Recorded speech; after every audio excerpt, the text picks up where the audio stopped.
allazi ahdana lihaza wa nahdiya la Allah adanallah. Puji syukur marilah kita ucapkan kehadiran Allah Subhanahu wa taala yang mana telah melimpahkan rahmat dan karunia-Nya kepada kita bersama sehingga kita telah dapat berkumpul di ruangan yang kita cintai ini. Selawat beriring salam tidak lupa kita sampaikan kepada pucuk pimpinan kita, yakninya Nabi besar Muhammad sallallahu alaihi wasallam. Yang sama-sama kita hormati Bapak Dwi Suharto MA selaku Wakil Kurikulum SMA Negeri 1 Solo, dan yang sama-sama kita hormati Bapak Ibu yang telah berkesempatan hadir di ruangan yang kita cintai. Untuk tidak memperpanjang kata menerima, acara selanjutnya yaitu lagu Indonesia Raya yang akan dipimpin oleh Fiska Nanggita. Kepada Fiska kita persilakan. Hadirin dipersilakan berdiri. Ini sepinggang ya kan? Sepinggang ya kan? Sepinggang.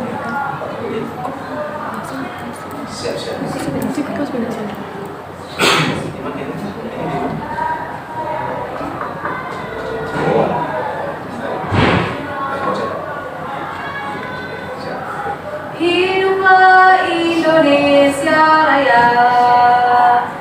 Indonesia tanah airku, tanah tumpah darahku. Sanalah aku berdiri jadi pandu ibuku. Indonesia kebangsaanku, bangsa dan tanah airku. Marilah kita berseru, Indonesia bersatu. Hiduplah tanahku, hiduplah negeriku, bangsaku, rakyatku semuanya. Bangunlah jiwanya, bangunlah badannya untuk Indonesia Raya. Indonesia Raya, merdeka, merdeka, tanahku, negeriku yang ku cinta. Indonesia Raya, merdeka, merdeka, hiduplah Indonesia Raya. Indonesia Raya, merdeka, merdeka, tanahku, negeriku yang ku cinta. Indonesia Raya, merdeka, merdeka, hiduplah Indonesia Raya.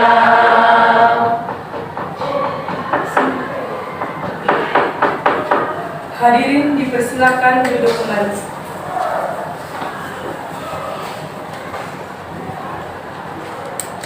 Acara selanjutnya pembacaan ayat suci Al-Quran oleh Susi Raflesia dan Sari Tilawah oleh Miza Destika. Kepada Susi dan Miza dipersilakan.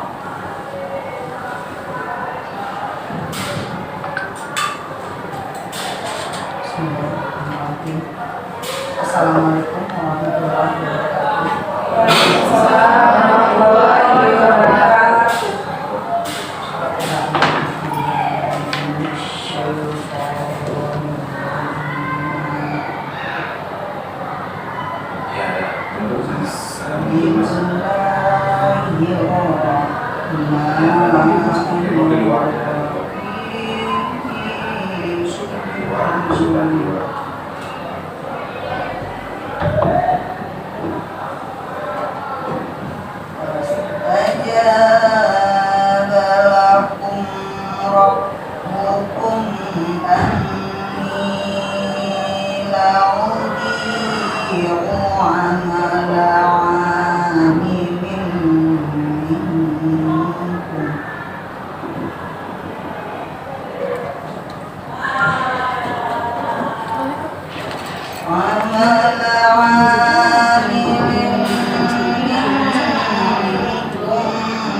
فالذين هاجروا وأخرجوا من ديارهم وأوذوا في سبيلي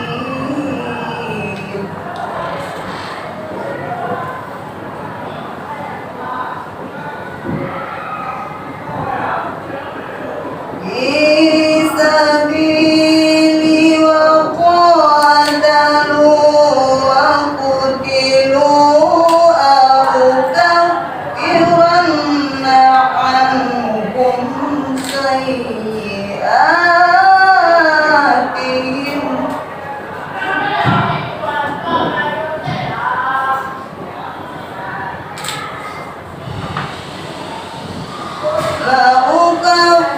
لأكفرن عنهم سيئاتهم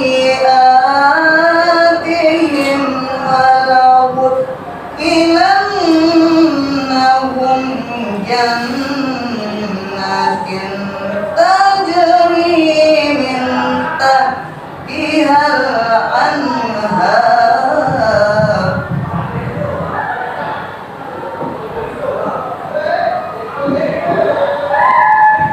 ثوابا من عند الله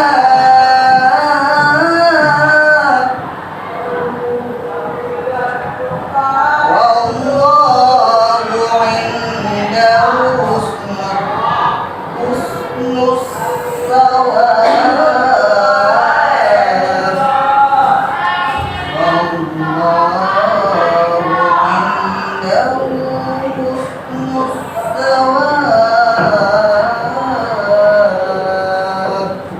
صدق الله العظيم.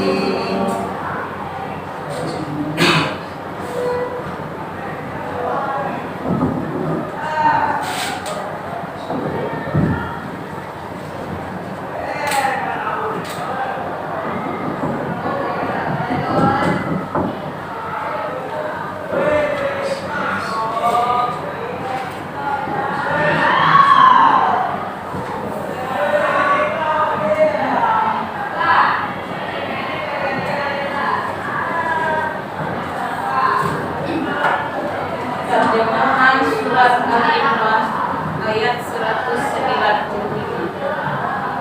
Maka Tuhan memperkenankan permohonannya dengan berfirman, sesungguhnya aku tidak menyia-nyiakan amal orang yang beramal di antara kamu,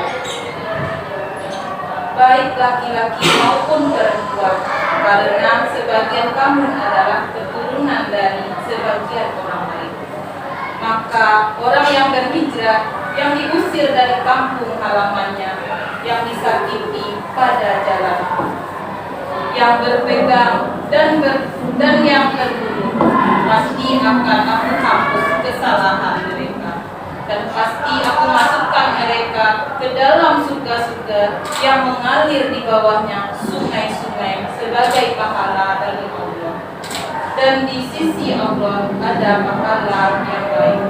Maha benar Allah dengan segala firman-Nya. Assalamualaikum warahmatullahi wabarakatuh.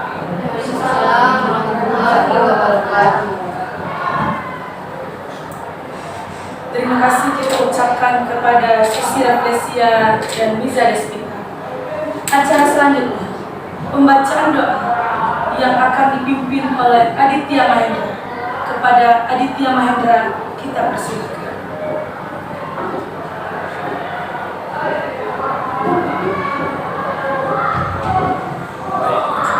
Assalamualaikum warahmatullahi wabarakatuh. Sebelum kita mulai diseminasi budaya positif, mari kita berdoa untuk kepercayaan kita masing-masing. Berdoa mulai.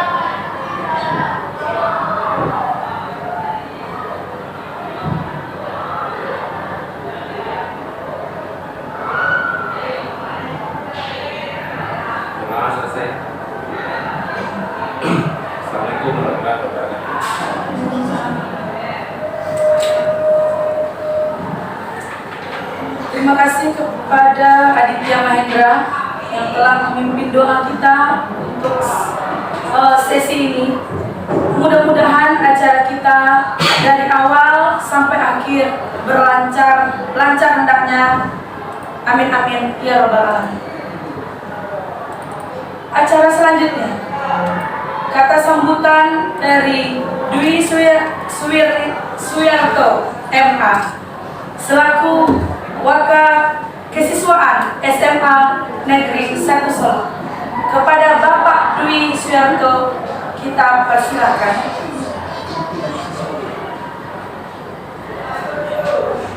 Bismillahirrahmanirrahim.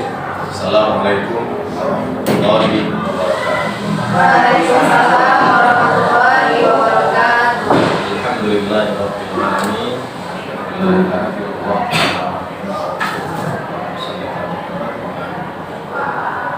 Puji dan syukur kehadirat Allah, Tuhan yang Maha Kuasa. Siang ini kita dapat hadir di ruangan ini melaksanakan kegiatan diseminasi budaya positif bagi calon guru penggerak yang ke-11 SMA Negeri 1 Solo. Kemudian salam salam mohon kita kepada Allah senantiasa tercurah kepada Rasulullah sallallahu alaihi wasallam. Bapak dan Ibu peserta diseminasi budaya positif calon guru penggerak yang ke-11 SMA 1 Solo yang hadir pada kesempatan ini, namanya aja calon guru penggerak, berarti belum menjadi guru penggerak. Semoga nanti di angkatan ke-11 ini seluruh calon ini memang sudah bukan calon lagi, tapi sudah menjadi guru penggerak di SMA 1 Solo. Yang pada kesempatan ini sesuai dengan yang ada di depan, diseminasi budaya positif, salah satu mungkin kegiatan atau bentuk kegiatan materi dalam sebagai calon guru penggerak yang pada akhirnya nanti bisa menjadi guru penggerak. Dimana kalau kita lihat dari pembahasan ini atau bahasa diseminasi budaya positif, jadi bisa-bisa nanti itu cenderung atau mengarah ke disiplin positif. Dan itu yang harus diketahui oleh seluruh guru, karena kita sebagai guru akan menghadapi siswa yang beragam corak dan modelnya, tingkah laku dan perangainya, dan berbeda alur dan cara berpikirnya. Mungkin dalam kegiatan itu nanti mengarah ke disiplin positif ini, setiap guru tentu harus bisa menyesuaikan, mulai dari mengamati, kemudian mencari akar persoalan, kemudian sampai membincangkan dari beragam tingkah pola anak didik kita. Karena kita guru, kalau istilah saya itu non transfer of knowledge, but transfer of feeling. Jadi penanaman nilai. Disiplin positif ini mengarah ke sana nanti, mencari jalan keluar dari berbagai persoalan dari anak didik kita. Jadi memang disiplin positif ini, dan itu nanti dalam perjalanannya ada juga mungkin yang bertentangan dengan hati nurani kita selaku guru, terutama nanti calon guru penggerak ini. Tapi bagaimanapun tentu selaku guru kita harus mensiasati itu. Bagaimana upaya agar disiplin positif ini mampu kita terapkan sebagai guru untuk menghadapi berbagai macam persoalan anak didik kita. Mudah-mudahan dengan kegiatan ini sebagai calon guru penggerak mampu menghadapi itu dan siap untuk menjalankan disiplin positif, terutama tentu menghadapi anak didik kita. Mudah-mudahan calon guru penggerak angkatan ke-11 ini di SMA 1 Solo lolos semuanya dan menjadi guru penggerak.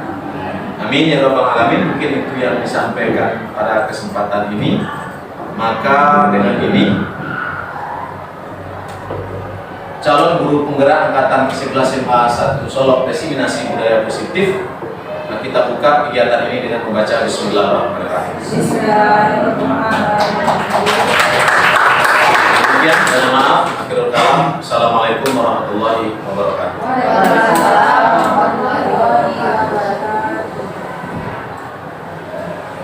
Terima kasih kita ucapkan kepada Bapak Dwi Suharto MA selaku Wakil Kesiswaan SMA Negeri 1 Solo. Ibu Dewi Fitria, kepada Ibu Dewi Fitria terima.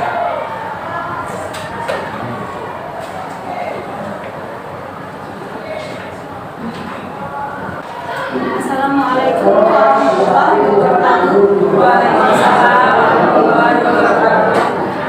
Sebelumnya saya ucapkan terima kasih banyak atas kehadiran Bapak Ibu, rekan-rekan guru yang telah membersamai kami CGP Angkatan 11 dari SMA Negeri 1 Kota Solo. Nah, terlebih dahulu saya perkenalkan, saya Dewi Fitria, CGP Angkatan 11, guru bidang studi pelajaran matematika. Dalam hal ini saya akan menjelaskan mengenai budaya disiplin positif.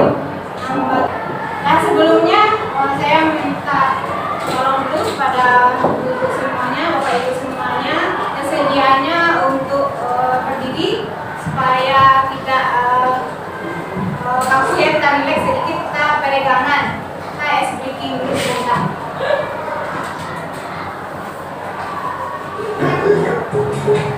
Nah, ini speakingnya ya Bapak Ibu.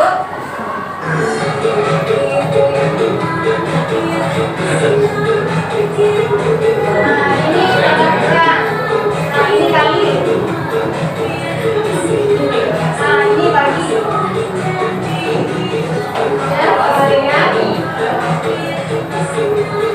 integral.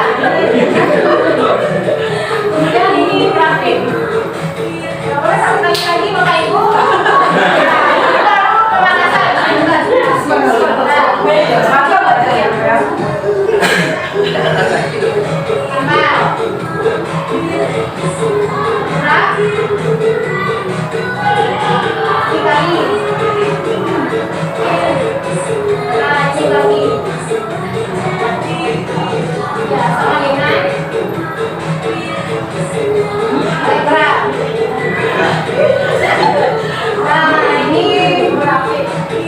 Ini baru pemanasan.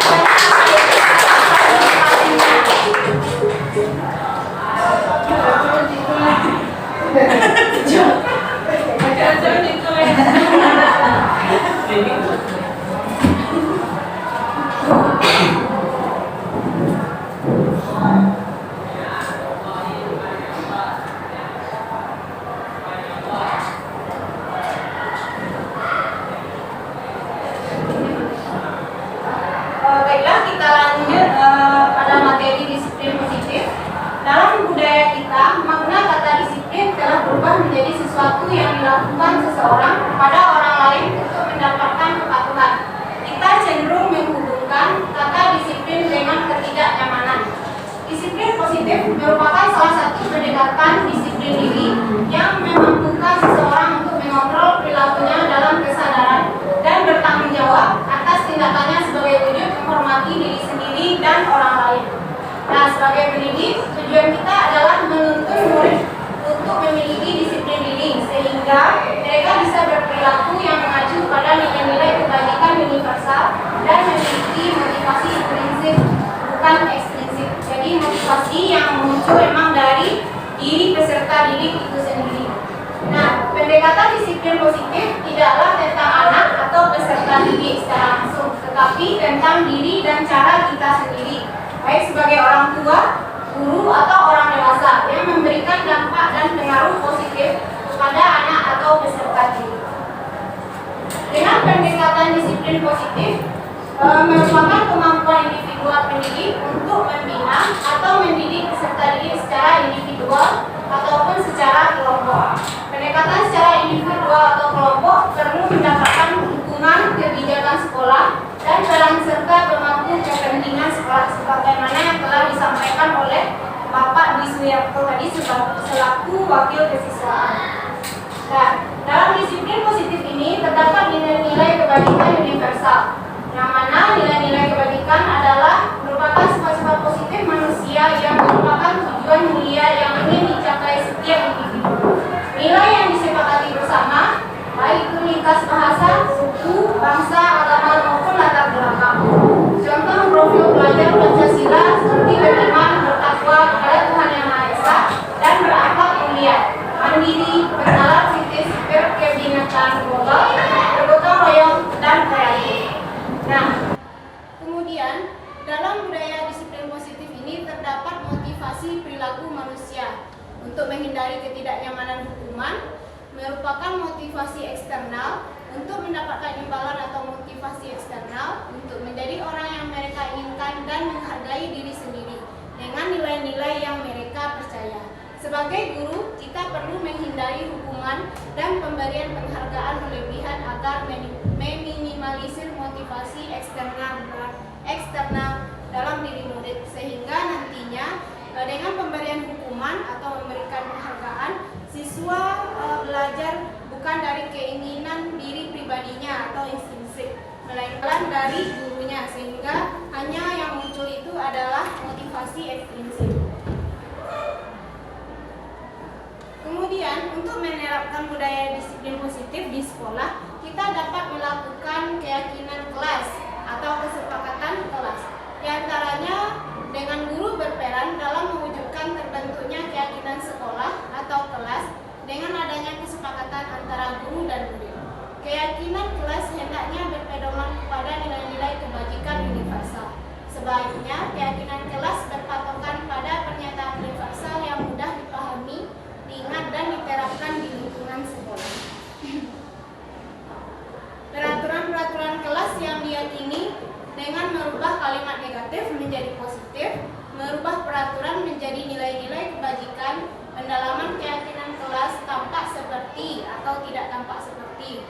Kemudian dengan pendalaman keyakinan kelas, tugas saya dan tugas kamu, sehingga nanti peserta didik dapat bertanggung jawab atas apa yang telah mereka sepakati bersama.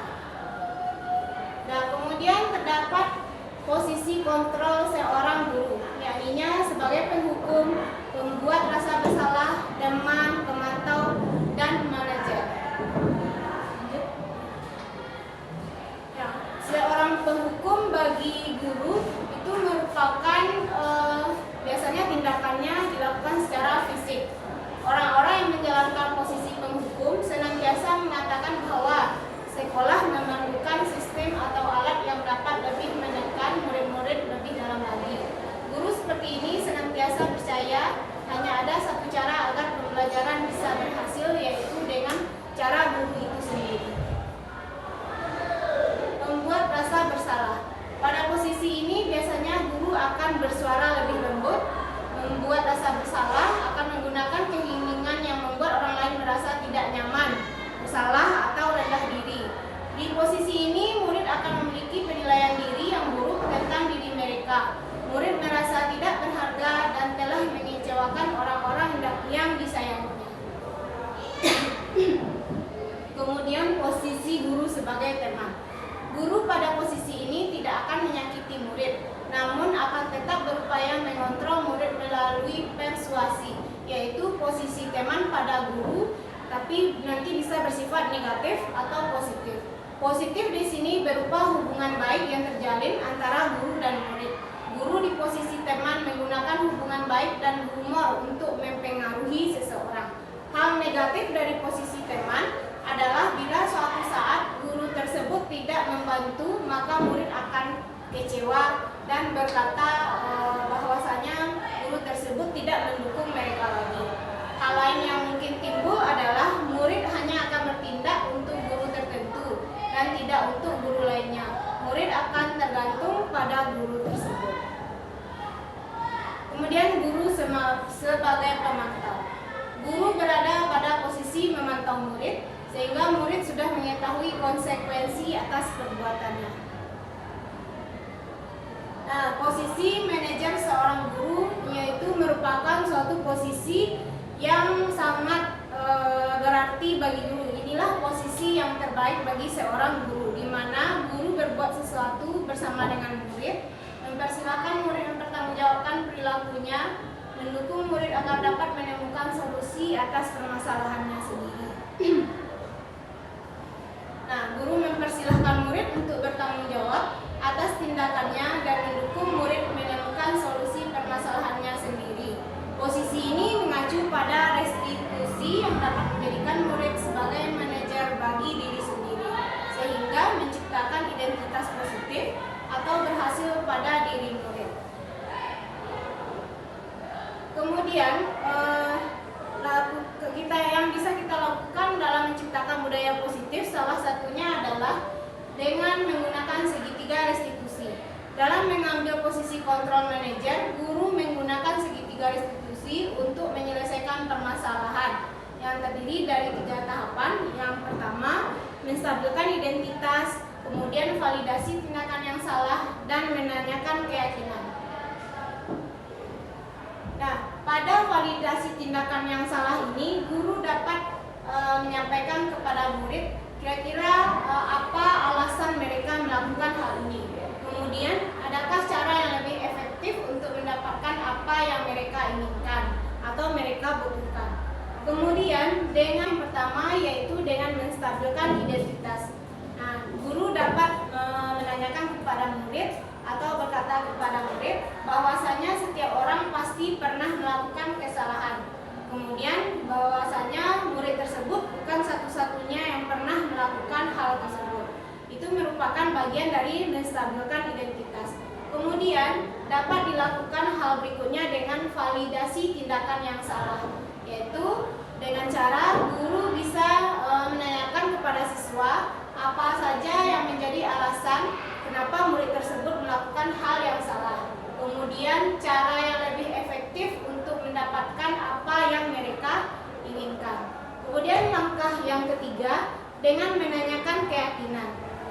Dengan menanyakan keyakinan berarti nanti murid bisa bertanggung jawab atas apa yang mereka lakukan. Di antaranya guru bisa menanyakan keyakinan kelas apa yang telah mereka sepakati. Kemudian mereka ingin menjadi orang yang seperti apa. Nah, berdasarkan teori kontrol William Glasser, ada 5 kebutuhan dasar manusia, yaitu salah satunya kesenangan, kebebasan, kasih sayang dan rasa terima kasih, penguasaan, dan bertahan hidup. Kebutuhan bertahan hidup atau yang disebut juga dengan survival adalah kebutuhan yang bersifat fisiologis untuk bertahan hidup, misalnya kesehatan, rumah, makanan. Kemudian kebutuhan biologis sebagai bagian dari proses reproduksi, termasuk kebutuhan untuk tetap bertahan hidup. Kemudian kasih sayang dan rasa diterima atau kebutuhan untuk diterima. Kebutuhan untuk disayangi dan diterima meliputi kebutuhan akan hubungan dan koneksi sosial, kebutuhan untuk memberi dan menerima kasih sayang, dan kebutuhan untuk merasa menjadi bagian dari suatu kelompok. Kebutuhan ini juga meliputi keinginan untuk tetap terhubung dengan orang lain, seperti teman, keluarga, pasangan hidup, teman kerja, binatang peliharaan, dan kelompok di mana kita tergabung. Kemudian, kebutuhan atas pengakuan atau atas kemampuan penguasaan. Kebutuhan ini berhubungan dengan kekuatan untuk mencapai sesuatu, menjadi kompeten, menjadi terampil, diakui atas prestasi dan keterampilan kita, didengarkan dan memiliki rasa harga diri. Kebutuhan ini meliputi keinginan untuk dianggap berharga, bisa membuat perbedaan, bisa membuat pencapaian, kompeten, diakui, dihormati. Ini juga meliputi self-esteem dan keinginan untuk meninggalkan pengaruh. Nah, kebutuhan yang berikutnya adalah kebutuhan akan pilihan atau kebebasan. Kebutuhan untuk bebas adalah kebutuhan akan kemandirian, otonomi, memiliki pilihan, dan mampu mengendalikan arah hidup seseorang. Anak-anak dengan kebutuhan kebebasan yang tinggi menginginkan pilihan. Mereka perlu banyak bergerak, suka mencoba-coba, tidak terlalu terpengaruh oleh orang lain, dan senang mencoba hal baru dan menarik. Kemudian kebutuhan untuk merasa senang atau kesenangan. Kebutuhan akan kesenangan adalah kebutuhan untuk mencari kesenangan, bermain dan tertawa. Bayangkan hidup tanpa kenikmatan apapun betapa menyedihkan. Bahasa menghubungkan kebutuhan akan kesenangan dengan belajar. Semua hewan dan tingkat intelijensinya tinggi seperti anjing, lumba-lumba, primata dan lain sebagainya. Saat mereka bermain, mereka mempelajari keterampilan hidup yang penting. Tidak bedanya dengan manusia. Dengan keterampilan hidup, maka mereka akan mempunyai gotong royong dan kreatif. Nah, dari gambaran materi paparan yang telah saya sampaikan ini ada sedikit video edukasi mengenai disiplin positif. Mari kita simak bersama-sama.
Selamat pagi, Pak Udin.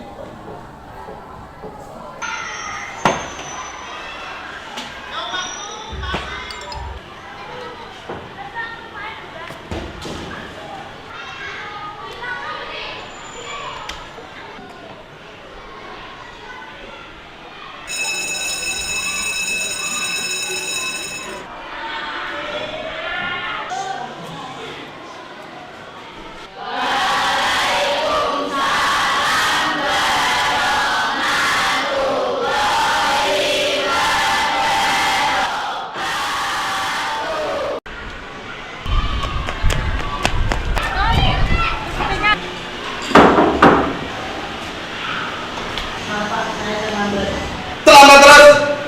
Jam berapa sekarang? Silakan berdiri di sini. Angkat kakimu. Pegang telinganya. Berdiri 1 jam. Nah, silakan duduk. Berat di skripku. Ibra! Kalian semua ini tidak bisa diatur. Belajar sendiri saja. Pak Guru sudah muak dengan kalian.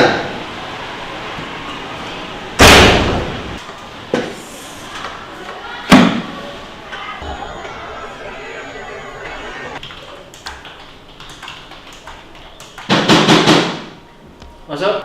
Monggo, silakan duduk. Terima kasih, Pak. Ya. Ada apa, Pak Udin? Kok tampaknya terlihat sedih sekali. Hari ini sayanya seperti kurang senang, Pak. Terbawa emosi sama anak-anak. Ya, Pak Udin. Tenang dulu ya, Pak Udin. Mungkin Pak Udin punya masalah hingga sampai emosi dengan anak-anak. Jujur saja, Pak, saya hari ini banyak masalah keuangan. Untuk tanggal 3 besok itu ada bayar kontrakan. Ya, Pak Udin, kami sadar betul bagaimana kondisi Pak Udin sekarang. Mengingat Pak Udin di sini juga wiyata, kami tahu benar bagaimana kemampuan kami dalam memberikan penghargaan untuk Pak Udin. Dan itu sudah kami maksimalkan, Pak Udin. Kami tidak bisa melebihkan dari rezeki itu. Hanya pesan saya, semoga Pak Udin tetap bersabar. Lantas bagaimana, Pak, solusinya agar saya mengajar sama anak-anak tidak sering emosi? Gini, Pak Udin, di halaman belakang itu ada papan kayu. Setiap kali Pak Udin merasa emosi, ingin meluapkan amarah ketika anak-anak berusaha, silakan Pak Udin tahan emosi itu. Pak Udin bisa ke belakang, ambil palu dan paku. Setiap Pak Udin ingin marah, lampiaskan satu paku pada palu itu ke kayu itu. Baik Pak, terima kasih saran yang diberikan Bapak. Saya akan coba.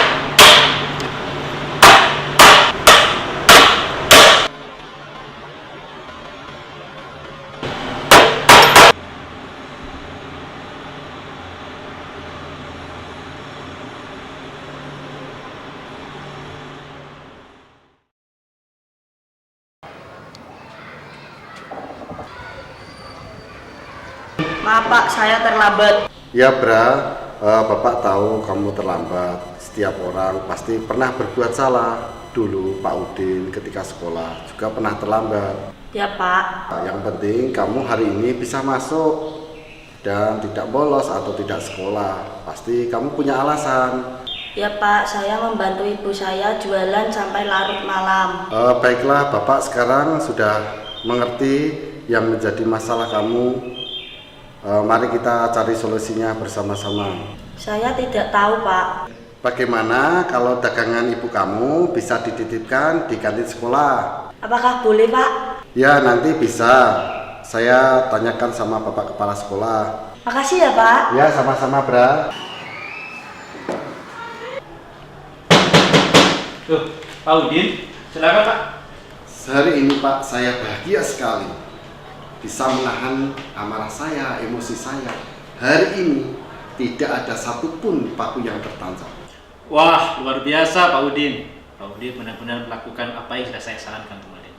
Tapi begini Pak Udin, selanjutnya setiap kali Pak Udin merasa berbuat baik dengan anak-anak, tidak emosi lagi, silahkan ambil satu persatu paku yang sudah Pak Udin tancapkan.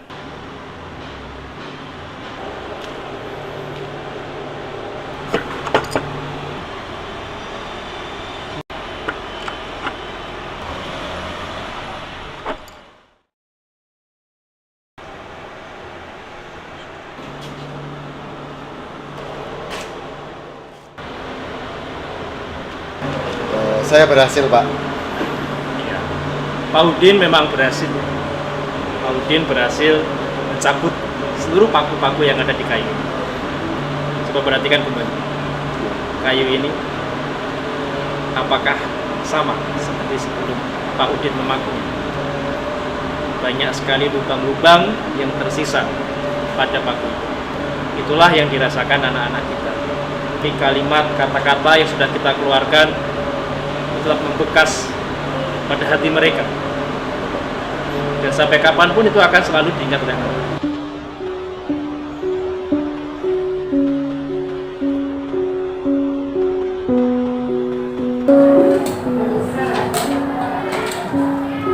Demikianlah video pendek dari saya. Semoga video ini dapat menginspirasi dan memberikan makna atau pelajaran bagi kita semua sebagai pendidik.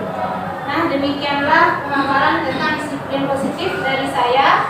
Terima kasih banyak atas perhatian Bapak Ibu semuanya. Dan sudahi dengan Assalamualaikum warahmatullahi wabarakatuh. Waalaikumsalam. Kita kembalikan pada mereka.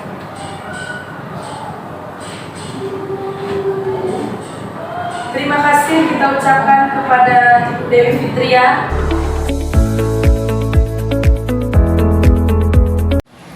Assalamualaikum warahmatullahi wabarakatuh. Waalaikumsalam warahmatullahi wabarakatuh. Selamat pagi Ananda semua. Pagi Ibu. Hari ini hari pertama kita melakukan PBM di tahun ajaran 2024-2025. Selamat datang di SMA Negeri 1 Kota Solok. Nah, sebelum kita memulai pembelajaran di tahun ajaran ini, untuk bagusnya lebih baik kita membuat kesepakatan kelas terlebih dahulu. Ini gunanya untuk melancarkan nanti kegiatan PBM kita selama 1 tahun ke depannya.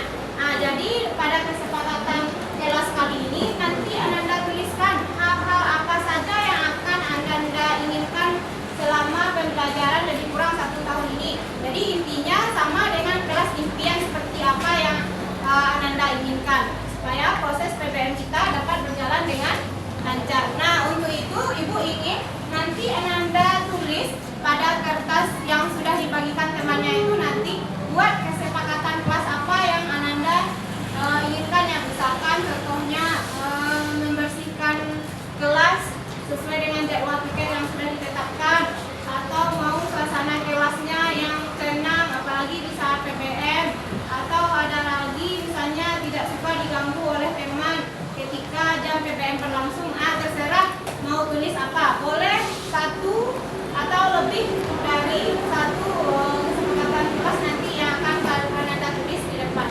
Dan tolong dikembalikan di red dan najwa kertasnya.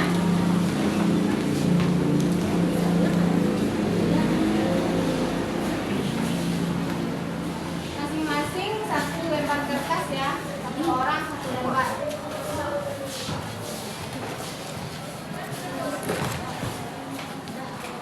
Dan nanti kesepakatan kelas ini sebagai pedoman dan pegangan kita selama PPM lebih kurang 1 tahun, dan itu harus kita sepakati bersama.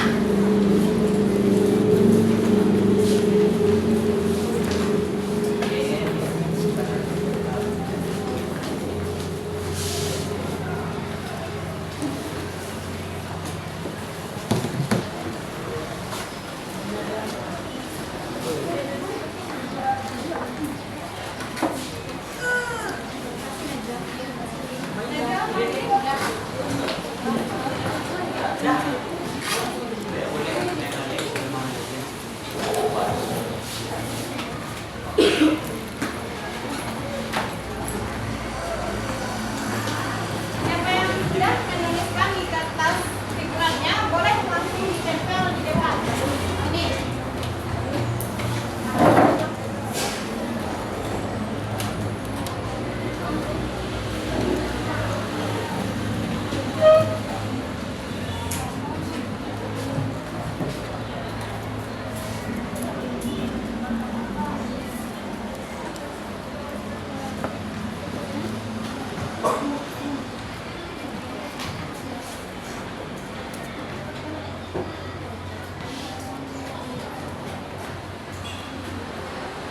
Yang udah siap boleh langsung ditempel.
aman dan nyaman.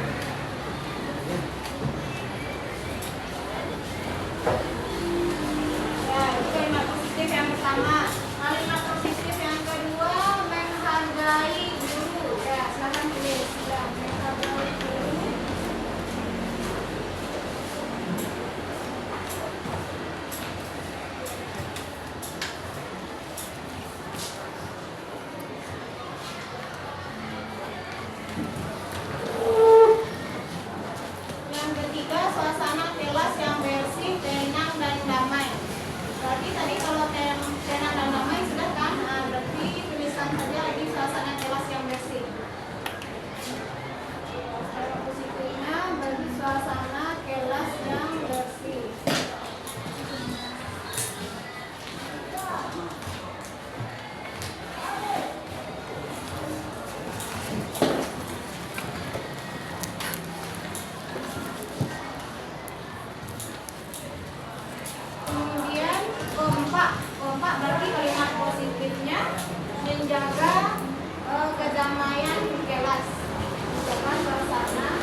berarti menjaga kekompakan kelas.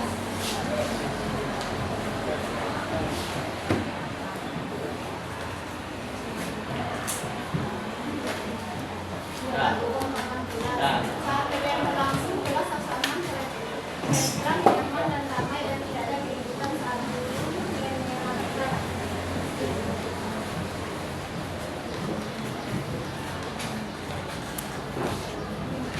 Saat guru menerangkan harus dihargai, berarti yang nomor 11 mendengarkan dengan baik saat guru memberikan materi.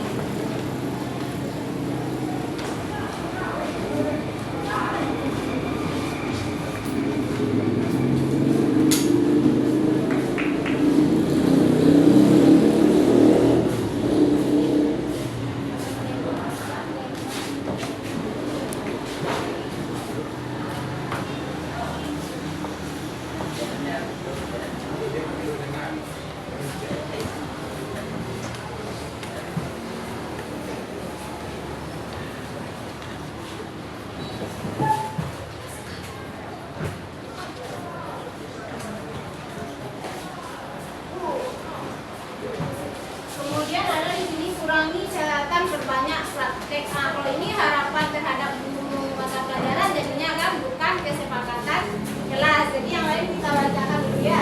Kelas yang tenang dan tidak membuat keributan langsung. Kemudian tiket sesuai jadwal yang sudah ditentukan. Kelas setting bersih dan nyaman, enak untuk ditempati. Terus sedang PPM berlangsung. Paling kompak, menjaga kebersamaan kelas.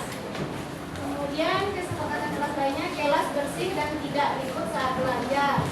Yang tiket harus bertanggung jawab, sampah makanan tidak boleh buang sembarangan. Jadi udah semuanya ya, kesepakatan kelasnya ada yang sama. Jadi yang sama satu saja kita tuliskan di sini. Itu kalimat positifnya. Nah, kita mulai dari nomor 1. Berarti kelas aman dan nyaman. Nilai-nilai kebajikannya di sini yang kita tuliskan berdasarkan kalimat positif nomor 1 adalah kelas aman dan nyaman. Berarti keamanan atau kenyamanan, ya kan? Itu nomor 1 tuliskan. Jadi di sini kenyamanan. Nilai kebajikannya untuk yang nomor 1. Ya. Kenyamanan.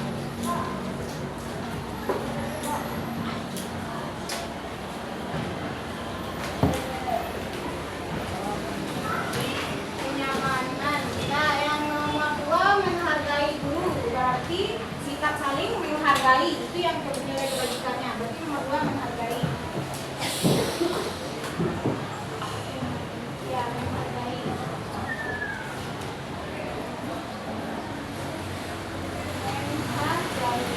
Nomor 3, suasana kelas yang bersih, berarti kebersihan. Ya, kebersihan. Kemudian bisa juga kesehatan. Nah, berarti kebersihan. Berarti kebersihan. Di koma kesehatan.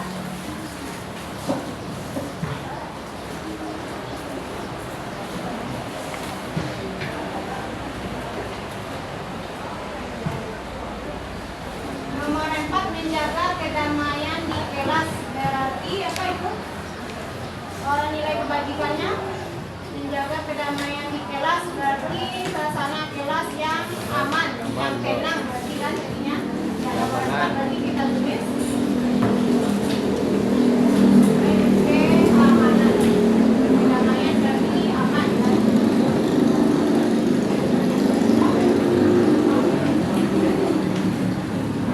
Nomor 5, tidak mengganggu pada saat PPM, berarti menghargai. Ya, mungkin lagi menghargai sudah tadi nak. Nah, kita lanjut aja. Tidak terlambat masuk kelas. Berarti apa itu? Nah, jadi disiplin.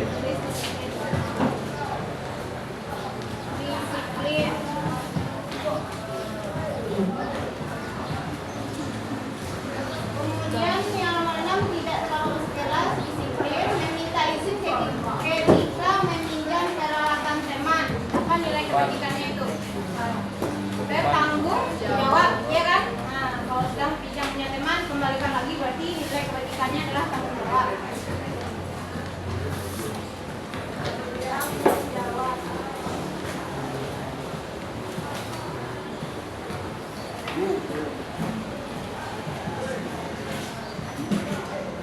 8, melaksanakan tugas piket sesuai jadwal yang sudah ditetapkan. Juga tanggung jawab kan? Ya, tanggung jawab. Berarti tidak salah lagi.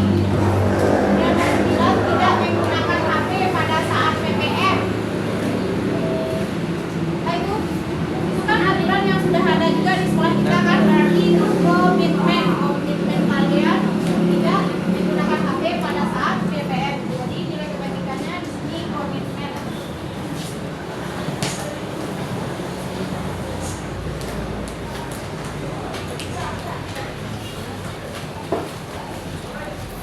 Kemudian nomor 10, menjaga kekompakan kelas dari kebersamaan. Ya, kebersamaan. Itu yang nomor 8. Nilai kebajikannya berarti kebersamaan.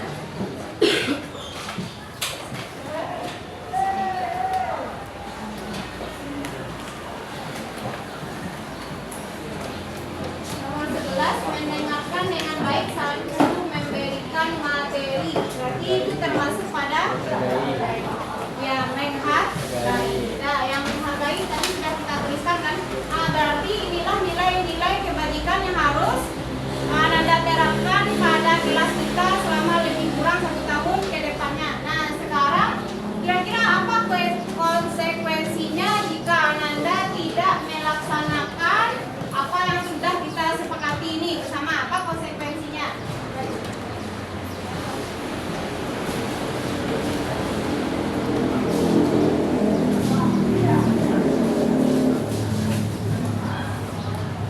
Apa kira-kira konsekuensinya bagi yang melanggar atau yang tidak menyepakati melaksanakan kesepakatan kelas? Konsekuensi apa konsekuensinya? Yang pertama, kalau mendapatkan teguran secara lisan, untuk yang pertama bagaimana? Setuju? Nah, setuju. Tapi konsekuensinya yang pertama, mendapatkan teguran secara lisan. Berarti diberi peringatan dulu kan bagi yang melanggar.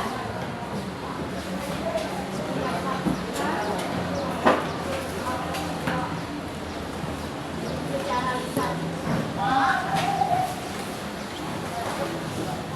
Kalau tidak juga secara lisan, bagaimana lagi langkah selanjutnya, konsekuensinya kira-kira?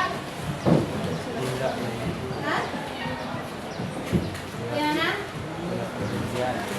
Apa? Dengan surat perjanjian atau diproses dulu. Ya, boleh. Yang kedua, diproses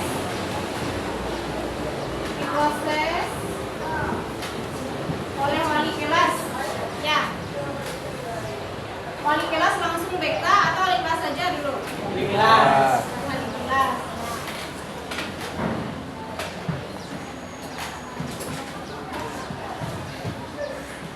Nah, yang berikutnya baru wali kelas dengan BK. Setuju? Setuju. Nah, setuju. Nomor 3, diproses oleh wali kelas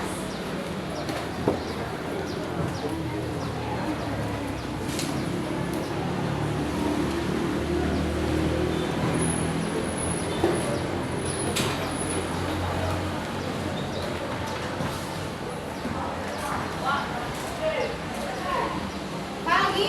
Kira kalau enggak juga oleh wali kelas dengan guru BK, orang tua dengan BK. nah ya. Nomor 4 berarti panggilan orang tua beserta surat perjanjian. Nah, 4, kalau udah terpanggil orang tua berarti itu udah sanksi lagi ya yang Anda dapatkan. Panggilan orang tua dan surat perjanjian.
partisipasinya. Disudahi dengan Assalamualaikum warahmatullahi wabarakatuh. Assalamualaikum warahmatullahi wabarakatuh. Perkenalkan, nama saya Najwa Putri Ramayeni. Saya dari kelas XE 10. Kali ini saya akan menjelaskan tentang kesepakatan kelas. Kesepakatan kelas adalah perjanjian yang telah disepakati oleh guru dan siswa yang berada di kelas. Dengan adanya kesepakatan kelas ini, kami merasa dilibatkan dengan penentuan aturan yang telah kami buat di kelas maupun di sekolah yang telah kami sepakati secara bersama. Sehingga kami tidak perlu merasa terpaksa untuk melaksanakan aturan yang telah kami buat, karena kami membuatnya secara bersama dan disepakati secara bersama. Assalamualaikum warahmatullahi wabarakatuh. Perkenalkan, nama saya Ayuni Indri Sarif Farias dari kelas XE 10. Di sini saya akan menjelaskan tentang kesepakatan kelas. Kesepakatan kelas adalah perjanjian yang telah disepakati oleh guru dan siswa di dalam kelas. Menurut saya, kesepakatan ini dibuat untuk menciptakan lingkungan belajar yang nyaman dan produktif. Umumnya, kesepakatan ini untuk mengatur kehadiran, kedisiplinan, kerjasama, dan tanggung jawab. Untuk mewujudkan kelas impian, maka kesepakatan kelas harus dilaksanakan setiap harinya. Namun, itu semua balik lagi kepada mindset siswa masing-masing. Baiklah, demikian hal yang hanya bisa saya sampaikan. Assalamualaikum warahmatullahi wabarakatuh.